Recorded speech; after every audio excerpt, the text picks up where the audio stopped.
తిరుపతి రెడ్డి ఎందుకు ఇట్లా చేసిండో మాకు కూడా తెలుస్తలేదు. ఒక యూనివర్సిటీ లంబడి వాళ్ళు ఉండొద్దు ఇక్కడ అనే వాళ్ళు ఇట్లా కుట్రతో చేస్తుండ్రు సార్.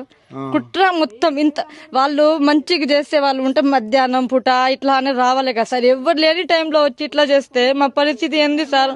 మా పరిస్థితి ఇలా ఉంది, ఏం చేయాలి సార్? వాళ్ళే న్యాయం చేయాలి.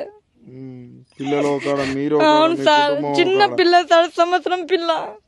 ఫుల్ ఏడుస్తుందంట, ఉంటలేదు, తింటలేదంట. ఏం చేయాలో ఇంకా నాకు కొడితే ఆ రోజు మొత్తం నొప్పి, నాకు ప్రెగ్నెంట్. కొట్టిండ్రు, కడుపు మీద కొట్టింది సార్. నైట్ మొత్తం భాస్కర్ హాస్పిటల్లోనే ఉన్నా నేను. అంటే ప్రెగ్నెంట్ లేడని కూడా చూడలేదు సార్. జుట్టు పీకి పాడేసింది నాకు బయట. మా ఆయన వచ్చి లేపిండు, కడుపు మీద తాకిందని ఏడిసింది ఫుల్. అప్పటికి హాస్పిటల్ కు తోలుకోపోయిండ్రు. నైట్ మొత్తం భాస్కర్ హాస్పిటల్లోనే ఉన్నా సార్ నేను. ఏమైందమ్మా అంటే స్టమక్ పెయిన్ వస్తుంది మేడం. ఎందుకంటే మా సంవత్సరం పాప సార్. ఇంటికాడ వదిలేసి ఇక్కడ ఉండాల్సి